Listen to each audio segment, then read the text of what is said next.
حجاج بن یوسف ظالم تھا، ظلم کرتا تھا، زیادتی کرتا تھا۔ حضرت سعید بن جبیر ایک تابعی بزرگ تھے، اتنے بڑے بزرگ تھے کہ ساری رات نماز پڑھتے تھے، سارا سال روزہ رکھتے تھے۔ ایک دن انہوں نے منبر پہ بیٹھ کے کہا کہ حجاج ظلم سے باز آ جائے ورنہ اللہ کی لاٹھی بڑی بے آواز ہے۔ اللہ کی لاٹھی، اس کا کیا مطلب ہوتا ہے؟ اس کا مطلب ہے جب رب کی لاٹھی چلتی ہے تو اس کی آواز، جی اس کا پہلے کوئی پیغام، وہ پہلے اعلان نہیں کرتا کہ تگڑے ہو جاؤ لاٹھی چلنے لگی ہے۔ لاٹھی چلتی ہے پر اس کی آواز، سمجھ آ رہی ہے میری بات کی؟ جمعۃ الوداع کے لیے تشریف لانے والے احباب خاص غور فرمائیے گا۔ حجاج بن یوسف کو پتا چلا کہ حضرت سعید بن جبیر نے میرے خلاف بات کی، بلا لیا، کہنے لگا تو نے میرے خلاف بات کی ہے؟ فرمانے لگے کی ہے۔ کہنے لگا تجھے پتا ہے میں قتل کر دوں گا؟ آپ فرمانے لگے نہ تو زندگی کا مالک ہے نہ موت کا مالک ہے، تو کیسے قتل کر؟ کہنے لگا تجھے پتا ہے میرا؟ فرمایا میں نے تجھے نہیں، میں نے تو کئی شداد، کئی حماد، کئی قارون، کئی فرعون، کئی نمرود دیکھے، کئیوں کی داستانیں سنی، تو کون ہے؟ تو چھوٹا سا ہے۔ ایک جملہ ہے ملا جلال الدین رومی کا، بڑے درویش تھے، ایک بات کہہ گئے، کہنے لگے نمرود جتنے پیسے نہیں، فرعون جتنی حکومت نہیں، قارون جتنی دولت نہیں، ورنہ فرمانے لگے میرے زمانے میں بھی کئی لوگوں کا خدا بننے کو دل کرتا ہے، کئی لوگوں کا دل کرتا ہے، لیکن نمرود جتنے پیسے، فرعون جتنی طاقت اور قارون جتنی دولت نہیں، ورنہ ہو سکتا ہے لوگ دعویٰ کر جائیں معاذ اللہ ثم معاذ اللہ۔ یہ آج سے کئی سو سال پہلے وہ کہہ رہے ہیں، آج تو حالات بڑے ابتر ہیں، اس کی نسبت خطرناک۔ فرمانے لگے حضرت سعید بن جبیر تو زندگی موت کا مالک نہیں۔ کہنے لگا پکڑو، قتل کرو اسے، لے جاؤ۔ جب پکڑ کر کھینچ کر لے جا رہے تھے نا تو حضرت سعید بن جبیر مسکرانے لگے۔ اب ظالم کے سامنے مسکرائے تو اس کو بڑا غصہ آیا، یہ میرا مذاق اڑاتا ہے؟ بلا لیا، ادھر آؤ، کیوں مسکرا رہے ہو، کیا ہوا؟ تو حضرت سعید بن جبیر کہنے لگے میں مسکرا رہا ہوں تیری بیوقوفی پر اور اپنے اللہ کی دی ہوئی ڈھیل پر۔ میں مسکرا رہا ہوں کہ یا اللہ کیا بات ہے، کیا تیرا شان ہے، کیسے لوگوں کو ڈھیل دی ہوئی ہے۔ میں مسکرا رہا ہوں تیری بیوقوفی پر کہ تو سمجھتا ہے شاید مجھے پوچھنے والا کوئی نہیں۔ کہنے لگا اس کو باہر نہ لے جاؤ، میرے سامنے قتل کرو۔ ٹھیک ہے جی، قتل کرنے لگے تو حضرت سعید بن جبیر نے منہ کعبے کی جانب کر لیا، انی وجہت وجہی للذی فطر السماوات والارض حنیفا وما انا من المشرکین۔ جب آپ نے یہ آیتیں پڑھی نا کہ میں نے منہ کر لیا ہے اپنے رب کی جانب، کرو مجھے قتل، کہنے لگا نہیں نہیں، اس کا منہ پھیرو، کعبے کی طرف ہو کے قتل نہ ہو۔ ہے ظالم پر پاگل ہو گیا ہے۔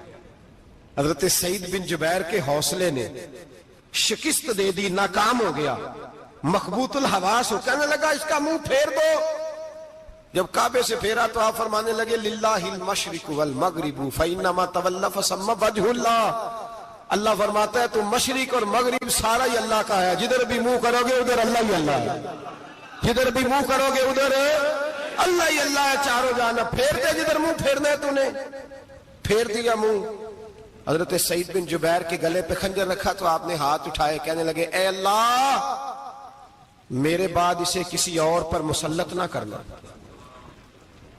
میرے بعد کسی اور پر مسلط نہ، بس میں آخری ہوں۔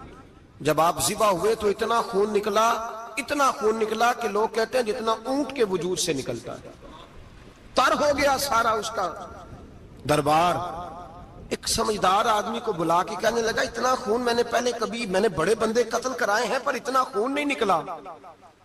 تو وہ کہنے لگے لوگ مر جاتے ہیں، مرتے وقت ڈر جاتے ہیں، سہم جاتے ہیں، خون سکڑ جاتا ہے، لگتا ہے یہ شخص جب دنیا سے گیا ہے تو ڈٹ کے گیا ہے، یہ ڈٹ کے گیا ہے دنیا سے۔ حجاج بن یوسف رات کو سویا تو تڑپ کے اٹھا، کیا ہوا؟ گھر والے کہنے لگے کیا ہوا؟ کہنے لگے سعید بن جبیر خواب میں آیا اور کہتے ہیں اٹھ مجھے بتا تو نے مجھے کیوں قتل کیا، بتا بتا کیوں مارا۔ اگلی رات پھر سویا تو وہی خواب، پھر سویا تو وہی خواب۔ گناہ نفسیاتی مریض بنا دیتا ہے، ظلم تجھے مخبوط الحواس کر دیتا ہے۔ جب تو زیادتی کرتا ہے تو اللہ فرماتے ہیں کہ میں تو اللہ کو بھولتا ہے، اللہ تجھے اپنا آپ بھلا دیتا، پھر تو بھول جاتا ہے، پھر تو سیدھے رستے پہ چلتا ہے پر بھٹک جاتا ہے، پھر تو صحیح رستوں کا تعین کر کے بھی گمراہ ہوتا ہے، پھر تو روز وہی گاڑی چلاتا ہے، پر اب جب تو بریک لگاتا ہے تو نہیں لگتی، جب گناہوں کے ساتھ تو مخبوط الحواس ہوتا ہے تو روز وہ کاروبار کرتا ہے، لیکن جب تیرے گناہ تجھے گھیر لیتے ہیں پھر اسی کاروبار میں تو نقصان اٹھاتا ہے۔ حجاج بن یوسف تڑپتا ہے، روتا ہے، یہاں تک کہ بیمار ہو گیا، پیٹ میں درد ہوتی ہے، پتہ نہیں کیا ہوا، تکلیف ہوتی ہے، پتہ نہیں، سارے حکیم، طبیب، ڈاکٹر، کوئی نہ سمجھ سکا کہ بیماری کیا ہے۔ جو بیماریاں خدائی ہوتی ہیں ان کا لوگوں کو پتا، جو آزمائشیں رب کی جانب سے ہوتی ہیں وہ ڈاکٹروں کے ہتھے نہیں چڑھتی، جو تکلیفیں اللہ دیتا ہے ان کا حکیم طبیب علاج نہیں کر پاتے، مشکل، اور شفا اسی وقت ہوتی ہے جب اللہ دینا چاہے، اور جب رب ہی دینا نہ چاہے تو بڑے بڑے ڈاکٹر کہتے ہیں کہ ہمارے بس کی بات نہیں رہی۔ بغداد سے حکیم آئے، پیٹ دیکھا، کہنے لگے نہ تیرے معدے میں کوئی دقت ہے، نہ تیرے جگر میں، نہ کسی اور جگہ، ماجرا کیا ہے؟ ایک آخری علاج ہے، آخری، وہ کیا؟ گوشت کا چھوٹا سا ٹکڑا دھاگے کے ساتھ باندھ کے منہ میں ڈالا، اور پھر ایک باریک سا تنکا لے کے اس کو اندر ڈالنے لگے گلے میں۔ وہ گوشت کا ٹکڑا جب حلق کے اندر اتر گیا، اس حکیم نے واپس کھینچا تو کیسے ایسی بدبو آئی جیسی کبھی سونگی نہ تھی، جانور، کیڑے مکوڑے لگے ہوئے باہر نکلے، اور جب دیکھا تو جتنے محل میں لوگ بیٹھے تھے چلاتے ہوئے نکل گئے کہ یہ کیا مصیبتیں ہیں۔ حکیم بھی اٹھ کے دوڑنے لگا، کہا تجھے کیا ہوا؟ کہنے لگے حجاج تیری بیماری زمینی نہیں، تیری مصیبت زمینی نہیں۔ کہا میری مرض تک تم کیوں نہیں پہنچ پا رہے؟ تو کہنے لگے لگتا ہے تو بد دعا کا مریض ہے، لگتا ہے تو ظلم کا مریض ہے، تو جبر کا مریض ہے۔ تڑپتا رہا، سسکتا رہا، ایک وقت وہ بھی آیا کہ گھر والوں نے کمرے میں بند کر کے تالا لگا دیا، دیوار سے ٹکرے مارتا۔ او بھائی، جو گناہوں کے بیمار ہوتے ہیں انہیں شفا نہیں ہوتی، جو ظلم، جبر، بربریت کے بیمار ہوتے ہیں انہیں سکون قلبی میسر نہیں آتا۔ دوائیاں ان بیماریوں کی بنی ہوئی ہیں جو بیماریاں زمینی ہیں، جو بیماریاں خوراک کی بد پرہیزی سے ہوتی ہیں، جو گناہوں کی بد پرہیزی سے ہوتی ہیں، ان کی بیماریاں، ان کی شفا توبہ ہے، ان کی شفا رجوع اللہ ہے، ان کی توبہ اللہ سے معافی مانگنے سے شفا ہوتی ہے۔ حجاج جب مرنے لگا تو بلایا، یہ رنگ بھی ذرا ملاحظہ کیجیے گا، دو چار قریبیوں کو بلایا، پتہ ہوتا ہے نا اپنے کرتوتوں کا آدمی کو، پتہ سارا ہے سردار نوکیتیاں دا، جب پتہ ہوتا ہے سارا، بلا کے کہنے لگا جب میں مر جاؤں تو مجھے رات کو دفن کرنا ہوں۔ کیوں بھائی، عورت ہے؟ کہنے لگا نہیں، رات کو دفنانا۔ ٹھیک ہے، رات کو دفنا دیں گے۔ پھر کہنے لگا جب صبح ہو جائے تو صبح ہونے سے پہلے پہلے میری قبر زمین کے برابر کر دینا، نشان مٹا دینا۔ کا وجہ تو کلمہ پڑھتا ہے، حضور کا حکم ہے کہ قبر کم از کم ایک بالش، ایک گیٹ اونچی ہونی چاہیے زمین سے، کم از کم، تو تیری قبر مٹا دے، وجہ پتہ ہوتا ہے اپنے ظلموں کا۔ کہنے لگا مجھے پتہ ہے لوگ میرے مرنے کے بعد میری قبر بھی نہیں چھوڑیں گے، دنیا میں تو میرے جبر کی وجہ سے کوئی آ نہ سکا، لیکن میری قبر بھی لوگ جنازوں میں باتیں شروع کر دیتے ہیں۔ جنازوں میں نے ایسی بھی داستانیں سنی ہیں کہ کوئی مرا تو لوگ جوتوں کا ہار قبر پہ ڈال آئے۔ نہیں بھائی، تو جب زندہ تھا تو تیرے جبر ظلم کی وجہ سے نہیں کو بول سکا۔ ایک تو ہے قیامت میں حساب ہوگا، یہاں دنیا میں حساب ہونے لگتا ہے۔ اتنی لمبی زبانیں لوگوں کی لٹک کر مرتے وقت باہر نکل آتی ہیں۔ دعا کریں، جمعہ ہے، اللہ تعالیٰ ایمان کی موت عطا فرمائے، دعا فرمائے رب تعالیٰ اللہ تبارک و تعالیٰ توبہ کر کے جانے کی توفیق عطا فرمائے، جاگے جاگے اور سنے اور دعا کرے، اے اللہ تو ہمیں ظلم سے ویسے ہی محفوظ فرما، اگر ہم زیادتی کرنے لگے تو اے اللہ ہمیں اس سے منع فرما، ہمیں اس سے تو یہ توفیق دے کہ ہم باہر آ جائیں اس گناہ سے۔ میرے بھائی، ایک تو دنیا میں سزا ہے، پھر قیامت کی سزا ہے، اور وہ زیادہ سخت ہے، وہ زیادہ سخت ہے۔ ہم لوگوں نے نا ہیلے بہانے بڑے بنائے ہوئے ہیں، بینک کے ساتھ کاروبار کرنے والا کہتا ہے نہیں نہیں مجبوراً لیا ہے، مجبوراً مر رہا تھا تو آخری لبوں پہ تھا تو جائز ہے، جائز ہے۔ اس وقت جب تجھے کھانے کو لقمہ نہ لگے تو حرام کھانا بھی جائز ہے، کیا دقت تھی؟ کیوں اللہ رسول کے مقابلے میں کھڑا ہوا تو؟ کیوں سود کا دھندا کیا؟ کیا تکلیف تھی؟ کہاں تو الجھ گیا تھا؟ ہم جان بوجھ کے اپنے لیے جہنم کٹھی کرتے ہیں، پھر کہتے ہیں سکون نہیں زندگی میں۔ کہاں سکون آئے گا؟ کیسے آئے گا؟ ہم نے خود آگ لگائی ہے چمن میں اپنے، جو قیامت کی سزا ہے۔ میرے نبی پاک علیہ السلام نے فرمایا رب تمہیں سامنے کھڑا کرے گا، اور کس طرح کھڑا کرے گا؟ فرمایا لوگوں کے وجود سے کپڑے اتر جائیں گے، زمین اس طرح دہکے گی جس طرح تانبا زمین پہ رکھا جائے اور آگ جلائی جائے۔ تانبا دیکھا آپ لوگوں نے؟ یہ بھی گرمی گزری ہے نا، تو فرش پر جب سورج پڑتا تھا تو ننگے پاؤں چلا نہیں جاتا تھا، صحیح کہہ رہا ہوں؟ ننگے پاؤں، بچے کا پیر زمین پہ لگتا ہے تو چیخ اٹھتے ہیں، کہتے ہیں اوہ جل گیا پیر، حالانکہ یہ فرش دنیا کے۔ اور اگر تانبے کے اندر خاصیت ہے کہ اگر کوئی دھات جلدی اور زیادہ گرم ہوتی ہے تو وہ تانبا ہے۔ میرے نبی نے مثال دی تو اس کی دی جو سخت تھا، فرمایا تانبے کی طرح زمین تپائی جائے گی، اور پھر ننگے پاؤں رب تمہیں کھڑا کرے گا۔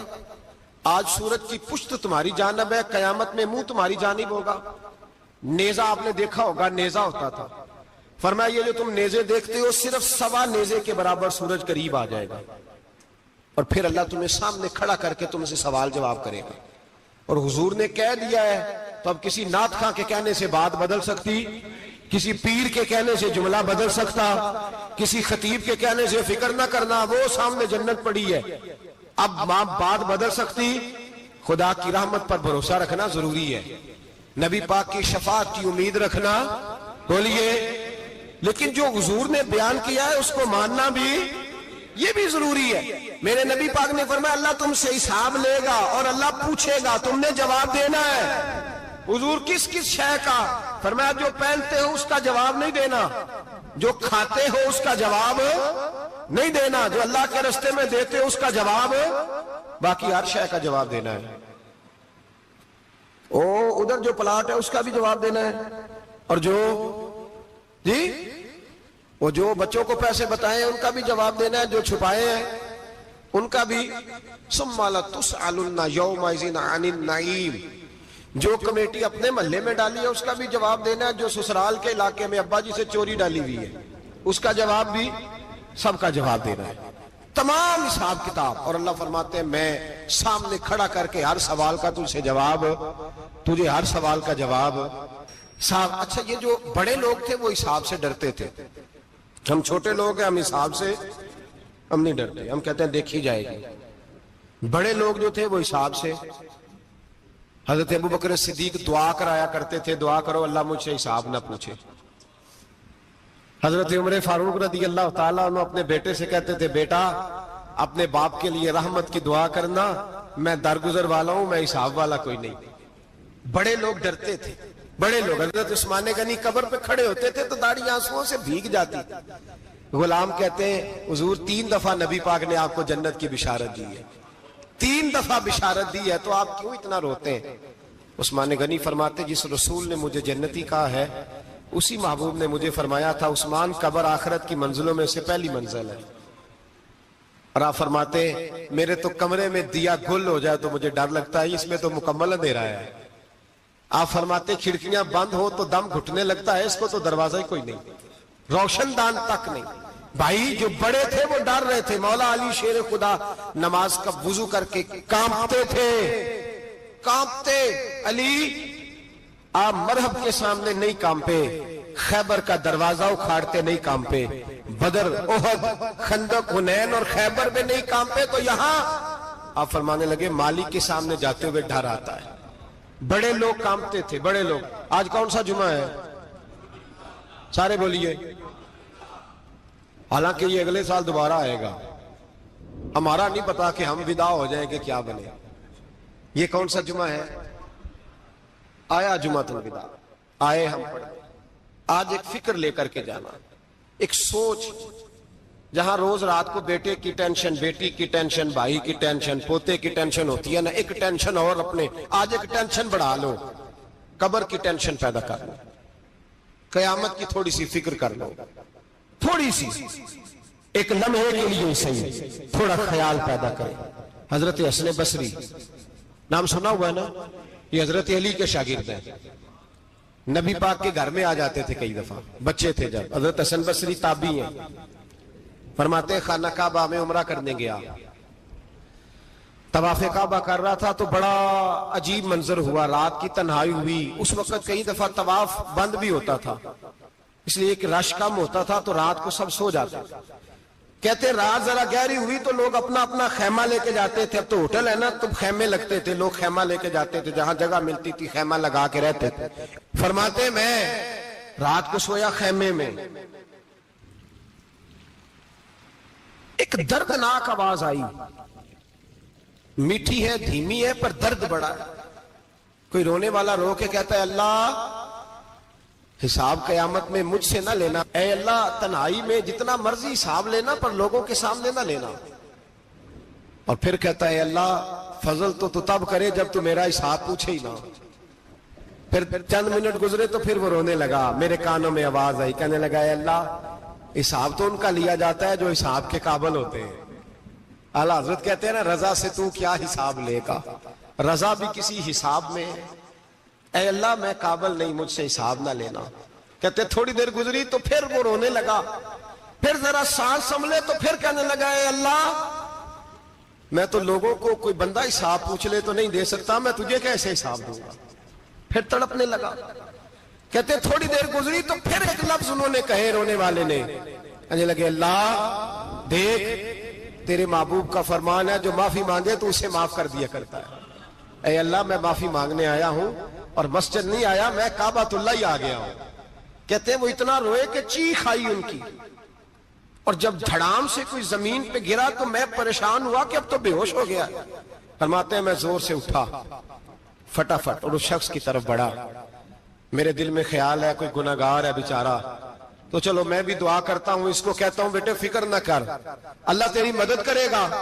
فرماتے میں گیا اس نیت کے ساتھ کہ میں کہوں گا چلو اٹھو تم بھی دعا کرو میں بھی کرتا ہوں، اللہ ہم سے حساب نہ پوچھے۔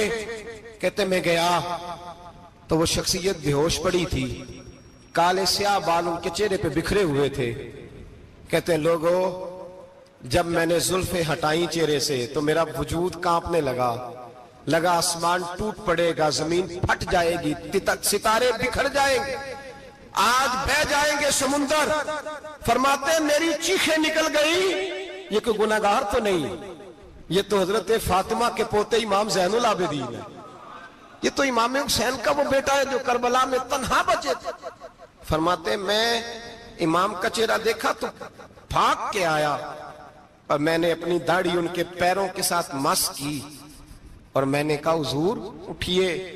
امام اٹھے تو میں نے کہا شہزادے تیرے تو اشارے سے اللہ کئی گناہگاروں کو بخشے گا، تیری تو دعا سے اللہ بخشے گا، یہ کیا کر رہے ہو؟ تو امام زین العابدین کہنے لگے حسن بصری ادھر آ یار، ادھر آؤ بزرگو، میرے دادا کے پاس رہنے والے ہو، میں نے نا آج ہی سنا ہے کہ اس کا عذاب بڑا سخت ہے، آؤ میرے لیے دعا کرو، اللہ پاک مجھ سے حساب نہ پوچھے۔ کہا حضور نہ کریں۔ اب فرمانے لگے تجھے نہیں پتا کچھ چیزیں ایسی ہیں کہ رب نے اگر حساب پوچھا تو میں واقعی جواب نہیں دے پاؤں گا، چل کر میرے لیے دعا۔ کہتے میں نے ہاتھ باندھے حضور میں نہیں کرتا، اٹھا کہہ۔ فرماتے میں نے ہاتھ اٹھائے، میں نے کہا اے اللہ تیرے رسول کا شہزادہ ہے، یہ تیرے رسول کا شہزادہ ہے، یہ کہہ رہا ہے تو فضل کر۔ وہ بھائی جو بڑے تھے وہ تو تڑپتے تھے، سسکتے تھے۔ ابو علی ہیتی کہتے خانہ کعبہ میں پتھر پہ سر رگڑ رگڑ کے کوئی بوڑھا کہہ رہا تھا اے اللہ اول تو حساب نہ لینا، اور اگر لینا تو مجھے اندھا کر کے اٹھانا، میں تیرے نیک بندوں کے سامنے شرمندہ نہیں۔ اقبال رو پڑے، اقبال کچھ لوگوں نے لکھا ہے یہ آخری ربائی ہے ڈاکٹر اقبال کی، آخری، اس کے بعد شاید اس نے کلام نے کچھ سیرت نگاروں کا خیال ہے۔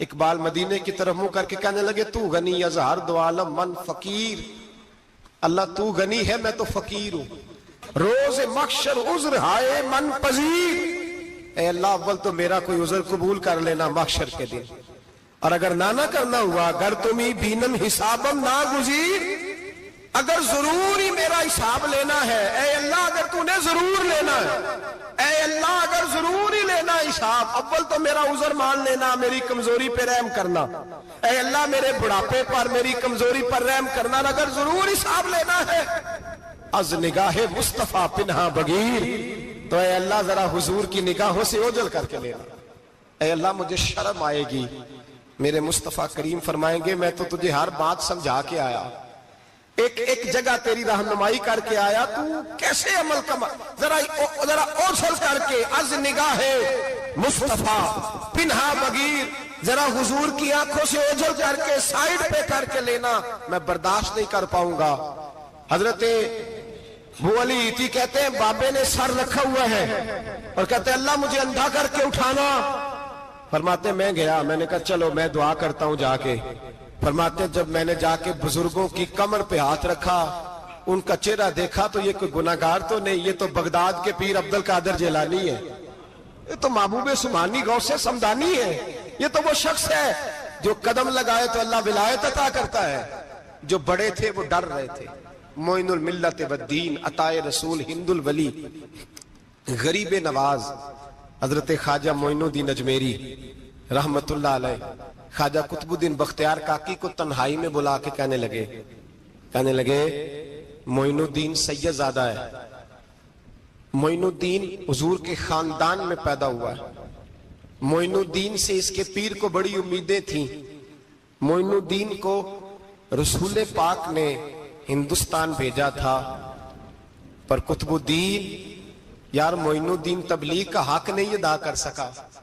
حضرت خواجہ قطب الدین کہنے لگے حضور 90 لاکھ تو مسلمان کر دیے، اور کیا حق تھا؟ فرمایا نہیں، جب تو تہجد کی نماز پڑھے نا بیٹا اپنے لیے دعا مانگنا تو خدا سے کہنا مولا میرے پیر کی کوتاہیاں معاف کر، وہ جس اعزاز کا تھا وہ کام نہیں کر سکتا، جو بڑے تھے ان کی تو باتیں بڑی تھی، یہ جو ہم چھوٹے آئے ہیں نا نئے، ٹکٹیں دیتے پھرتے ہیں، ٹکٹیں، بے نمازی جاہل ان پڑھ پیر ٹکٹیں بانٹتا ہے لوگوں کو، تو بھی بخشا ہے تو بھی بخشا ہے، وہ 90 لاکھ لوگوں کو رائے حق پر لگا کے بھی کہتے تھے نہیں حق تو یہ ہے کہ حق ادا نہ ہوا، حق تو یہ ہے کہ حق، کوئی شے پلے نہیں، ڈٹا ہوا کھڑا ہے مسلمان، ڈٹا ہوا، یہ حساب سنے۔ کسی نے حضرت ابو ہریرہ سے کہا کہ کوئی ایسی حدیث سناؤ جو آپ کو بھی بڑی محبوب ہو۔ حضرت ابو ہریرہ نے چیخ ماری، رونے لگے اور بے ہوش ہو گئے، پھر ہلایا، پانی پلایا، اٹھے، کہا حضور بات کی تھی حدیث سنائے، پھر رونے لگے۔ ہمیں تو نہیں نہ رونا آتا، ہمیں تو تب آتا ہے جب بیٹا بات نہ مانے، ہمیں تو تب آتا ہے جب کاروبار میں نقصان ہو جائے، ہمیں تو تب رونا آتا ہے جب ہمارا کوئی دوست ہمارے بارے میں غلط بات کر دے، بے عزتی دنیا کی ہو جائے۔ حضرت ابو ہریرہ 3 دفعہ ہوش آیا، 3 دفعہ روئے اور کہنے لگے عزیزو یہ وہ والی حدیث ہے کہ میں سوچتا بھی ہوں تو میں تڑپ اٹھتا ہوں۔ کہا کون سی حدیث؟ تو حضرت ابو ہریرہ کہنے لگے میں نے نبی پاک سے سنا ہے قیامت میں سب سے پہلے علماء کا حساب ہوگا، سب سے پہلے علماء کا۔ رب کریم فرمائے گا تمہاری دین کے نام پر بڑی موجیں تھیں،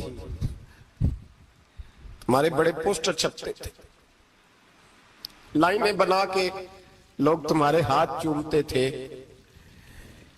لوگ تمہاری گڑی کو بھی چومنا اپنے لیے سعادت سمجھتے تھے۔ بتاؤ میرے رسول کے نام پر کھانے والوں کیا کر کے آئے ہو؟ عمل بتاؤ، عمل، موج بڑی کی نا تم نے، بتاؤ عمل۔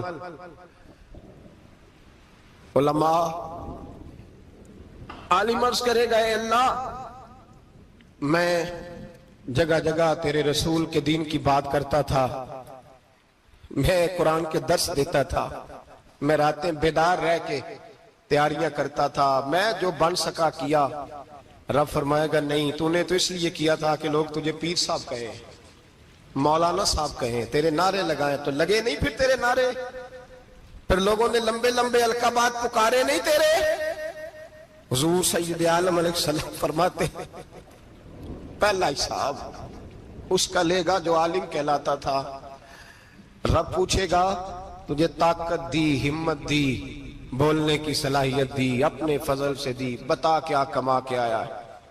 حضرت ابو ہریرہ روتے ہیں، کہتے ہیں میں بھی تو حدیثیں سناتا ہوں، میں بھی تو عالم ہوں، میرے پیچھے بھی تو لوگ بھاگتے ہیں. لوگوں بتاؤ اگر اللہ نے ابو ہریرہ سے پوچھا تو کیا جواب دے گا؟ اللہ فرمائے گا علماء کے لیے بخاری مسلم ہے، انہیں اٹھاؤ اور جہنم میں ڈال دو. امام غزالی فرماتے ہیں اگر کسی عالم کو سزا ملی تو سب سے سخت عالم کو ملے گی. دعا فرمائے اللہ میرے جیسے لوگوں کو ہدایت کا رستہ عطا فرمائے، اور جو کہتے ہیں سمجھتے ہیں اللہ اس پر عمل کی توفیق عطا فرمائے. فرمایا حضرت ابو ہریرہ نے دوسرے نمبر پر سخی اللہ کی بارگاہ میں کھڑا کیا جائے، مالدار. رب فرمائے گا بول کچھ ایسے بھی تھے جن کے پاس شام کی روٹی نہیں تھی، تجھے میں نے تیری تجوری بھر کے تجھے دولت عطا کی، تجھے وراثت میں نے مربے دیے، جائیدادیں دی. بتا وہ کچھ وہ تھے سویرے مزدوری کرنے جاتے تھے، کما کے لاتے تھے، ہزاروں روپیہ تیری بینک میں پڑا تھا، بتا کیا کیا تو نے؟ اے اللہ میں نے مسجد میں دیے، مدرسے میں دیے، 30 دن افطاریاں پکاتا رہا. اللہ فرمائے گا تو جھوٹ بولتا ہے، تو سارا کچھ اس لیے کرتا تھا کہ لوگ تجھے سخی کہے. ہاں ہاں تیرا اعلان ہوا مسجد میں، لوگوں نے کہا وہ دیکھو کتنے پیسے دے رہا ہے، اس کا وہ دیکھو نام لکھا ہوا ہے ہسپتال کے ایک کونے میں کہ یہ والا بلاک فلاں سیٹھ صاحب نے بنایا، یہ دیکھو لکھا ہوا ہے کہ یہ کمرہ مدرسے کا اس نے بنایا، تو لکھ دیا گیا، نعرے لگ گئے، اب جا دوڑ جا. اللہ جہنم میں پھینک دے گا. فرمایا پھر شہید کھڑا کیا جائے گا. ہاں بھئی تجھے طاقت دی، ہمت دی، بتا کہاں خرچ کی، کہاں؟ اے اللہ شہید ہی ہو گیا. فرمایا وہ تو اس لیے ہوا تھا کہ لوگ تجھے شہید کہیں، بہادر کہیں، تیرے نام پہ روڈ کا نام رکھا جائے، تمغہ حسن کارکردگی ملے، سو مل گیا. میرے لیے بتا کیا کر کے آیا ہے، میرے لیے. اسے اٹھاؤ اور جہنم میں پھینک دو. بھائیو عذاب کڑا ہے، عذاب سخت ہے، حساب سخت ہے، اور جو حساب لینے والا ہے اس کو میں تراویح ہو رہی تھی تو قاری